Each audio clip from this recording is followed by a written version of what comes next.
if Banksy was directing the film and half the film is Thierry looking for Banksy, that doesn't compute.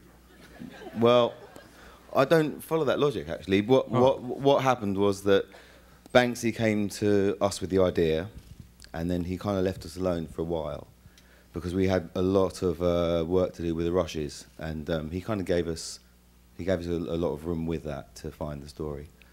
And really, Banksy wasn't particularly interested in being in the film himself. He didn't start off with that idea. That was more something that came from us, from me and the editor, that we thought that we needed we needed his take on this story. It actually started off being his attempt to tell the story of street art through this guy Terry's rushes. Terry had been filming for a long time, and so it later on transpired that we between us realised that Banksy would need to become more of an active part of the film.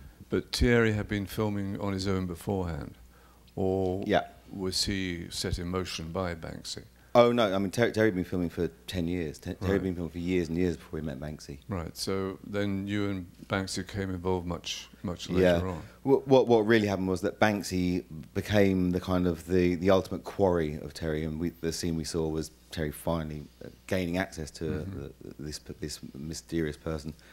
And once he had that, there was it wasn't a particularly long time, maybe 6 months or so, that they were filming together. And then Banksy realised that the film that Terry was going to make was never going to be the film that he had thought, and all the other street artists had thought was going to be the result of Terry's years and years of filming.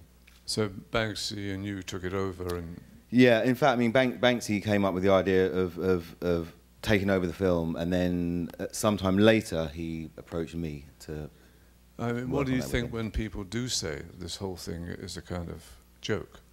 Well, it completely baffles me because it isn't. It isn't a joke. It's, I mean, in a kind of almost a boring way, it's the completely opposite. It's a very conventionally told true story of something that happened between two people. We have the two people telling. It's a double header. You know, they tell their side of the story. I mean, we're very fortunate that we have some fantastic rushes. We have a great wealth of archive material, which of course is key to the story. But you know, I mean, what I can say is that when I started working on the film, we had no idea where the film was going to go. We didn't anticipate that Terry was going to become an art sensation. No, that's amazing. Wow, sequence. Los Angeles. Yeah, and I mean, and that happened very late on, and it happened over a very short space of time. So, and I was involved in all of that, and I filmed quite a lot of that myself. So how long was the post-production process? Long post-production, because we went into, once Terry had finished his show, and we'd got hold of his boxes and boxes of hundreds and hundreds of hours of years of tapes. That was a very, very long period. It was about a year in the offline. So we were cutting for about a year, just trying to find the story. And was there a turning point? When did you realise you actually had something? I think we realised quite late on, because when Terry, the consequences of Terry's show, I mean, we all saw, well, I saw what had happened on the ground with Terry's show becoming an amazing sensation, which was a last-minute surprise, because I thought it was going to be a complete disaster with no one turning up and no art on the walls. As that became a sensation, very quickly afterwards, things started to happen with Terry, and he went on to start making more art.